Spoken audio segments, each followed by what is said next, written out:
Hello दोस्तों, era education world में आपका स्वागत है। आज की करंट अफेयर स्टार्ट करने से पहले आप सबसे मेरा निवेदन है, प्लीज़ हमारे चैनल को लाइक करें, शेयर करें, सब्सक्राइब करें। आज की करंट अफेयर स्टार्ट करने से पहले मैं आप सबको एक खुशखबरी देना चाहती हूँ कि हमने आज की करंट अफेयर में एक चेंज किया है। इसमें हिंदी और इंग्लिश मीडियम वाले दोनों बच्चों को फ़ायदा होगा। आज से आपको हिंदी और इंग्लिश दोनों की PDF अवेलेबल होगी। किसान सारथी भारत के सूचना प्रौद्योगिकी मंत्री अश्वनी वैष्णव और कृषि एवं किसान कल्याण मंत्री नरेंद्र सिंह तोमर ने किसान सारथी ऐप लॉन्च किया है वीडियो कॉन्फ्रेंसिंग के जरिए। यह जानकारी ICAR के 93वें फाउंडेशन डे पर किसान सारथी को लॉन्च कर सरकार ने किसानों को दी है। किसान डिजिटल प्लेटफॉर्म के माध्यम से किसान फसल से जुड़ी कोई भी जानकारी सीधे वैज्ञानिकों से ले सकते हैं, साथ ही खेती के नए तरीके भी जान सकते हैं। देश के किसानों की आय बढ़ाने और उनकी आर्थिक मदद के लिए सरकार कई योजनाएं चला रही है। इसी क्रम में सरकार ने एक और बड़ा और सकारात्मक कदम उठाया है किसानों के लिए डिजिटल प्लेटफॉर्म किसान सारथी को लॉन्च करके। यह डिजिटल प्लेटफॉर्म पर किसानों को फसल और बाकी चीज़ों की जानकारी दी जाएगी, साथ ही इसकी मदद से किसान फसल और सब्जियों को सही तरीके से बेच भी सकेंगे। अमेरिका, अफगानिस्तान, पाकिस्तान और उज्बेकिस्तान बनाएंगे नया quad group. America, Afghanistan, Pakistan और उज्बेकिस्तान क्षेत्रीय संपर्क बढ़ाने पर केंद्रित एक नया क्वाड ग्रुप मंच स्थापित करने के लिए सैद्धांतिक रूप से सहमत हो गए हैं। पार्टियां अफगानिस्तान में दीर्घकालिक शांति और स्थिरता को क्षेत्रीय संपर्क के लिए महत्वपूर्ण मानती हैं और इसी बात पर सहमत है कि शांति और क्षेत्रीय संपर्क पारस्परिक रूप से मजबूत हो रहे हैं। अफगानिस्तान ने अपने बेल्ट रोड इनिशिएटिव का विस्तार करने की चीन की इच्छा के बीच नए क्वाड ग्रुप का गठन महत्वपूर्ण है। जम्मू कश्मीर और लद्दाख के उच्च न्यायालय का नाम बदलकर हुआ जम्मू और कश्मीर और लद्दाख का उच्च न्यायालय। जम्मू और कश्मीर के केंद्र शासित प्रदेश और लद्दाख के केंद्र शासित प्रदेश के लिए सामान्य उच्च न्यायालय को आधिकारिक तौर पर जम्मू और कश्मीर और लद्दाख के उच्च न्यायालय के रूप में बदल दिया गया है। यह आदेश केंद्रीय कानून और न्याय मंत्रालय न्याय विभाग द्वारा दिया गया है। राष्ट्रपति रामनाथ कोविंद ने जम्मू और कश्मीर पुनर्गठन अधिनियम 2019 की धारा 103 के यह परिवर्तन को प्रभावित किया है। अगर हम बात करें, वर्तमान में उच्च न्यायालय के मुख्य न्यायाधीश हैं पंकज मित्तल और जम्मू कश्मीर के उपराज्यपाल हैं मनोज सिन्हा।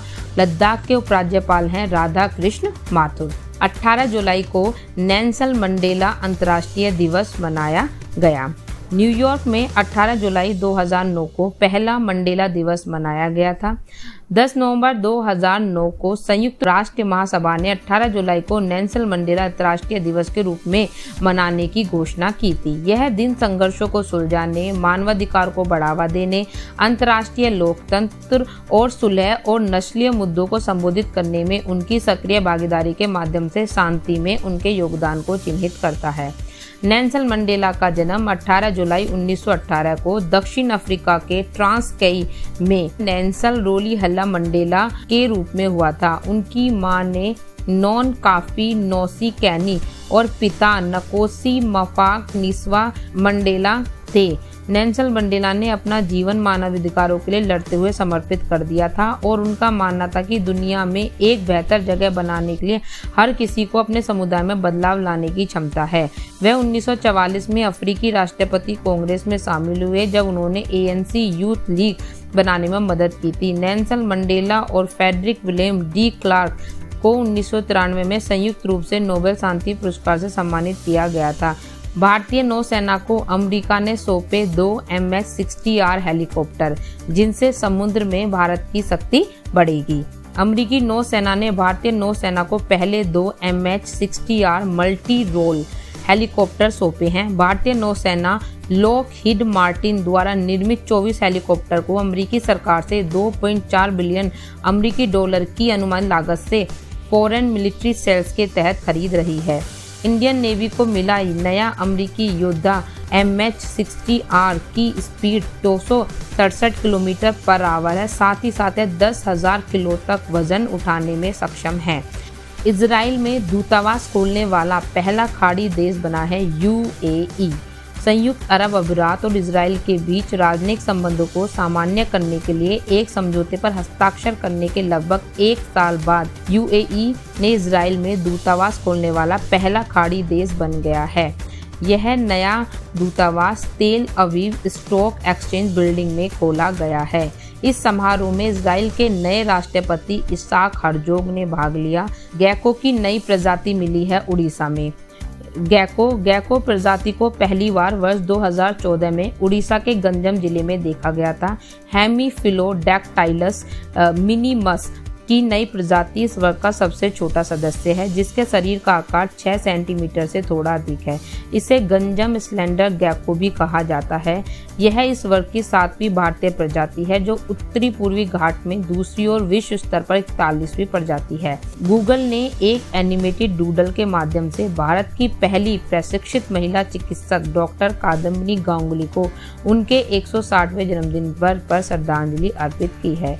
यह उन 6 महिलाओं में से एक थी जिन्होंने वर्ष 1889 में भारतीय राष्ट्रीय कांग्रेस की पहली सर्व महिला प्रतिनिधिमंडल का गठन किया था। गूगल द्वारा यह सम्मान ऐसे समय में दिया गया जब पूरे विश्व में कोरोना वायरस महामारी से जूझ रहा है और डॉक्टर फ्रंटलाइन पर इस महामारी का मुकाबला कर रहे हैं। अमेरिका के टेक्सास निवासी में खतरनाक वायरस मंकी पॉक्स के लक्षण सामने आए हैं।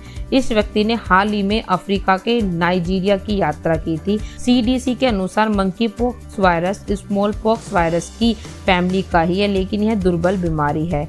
इससे मरीज के चेहरे और पूरे शरीर पर रैशेज और बड़े दाने आ जाते हैं। इंसानों में मंकी पॉक्स का पहला केस 1970 में कांगो लोकतांत्रिक गणराज्य में देखा गया था। कोवी होम टेस्ट किट इसे आईआईटी हैदराबाद ने डेवलप किया है। इसे आप घर पर ही परीक्षण कर सकते हैं। यह 30 मिनट के अंदर आपका रिजल्ट शो कर देती है। कोवी होम परीक्षण किट का जो मुख्य उद्देश्य है वो किफ़ायती परीक्षण के द्वारा जो हमारा कोविड-19 की श्रृंखला है उसको तोड़ना है। इसकी जो लागत है वो 400 रुपये है। Thank you. आज के लिए इतना ही। अगर आपको हमारी न्यूज़ अच्छी लगी हो तो प्लीज़ हमारे चैनल को लाइक करें, शेयर करें और सब्सक्राइब करें। आज की PDF के लिए आप हमारे टेलीग्राम चैनल को ज्वाइन कर सकते हैं, जिसका लिंक डिस्क्रिप्शन बॉक्स में दिया हुआ है।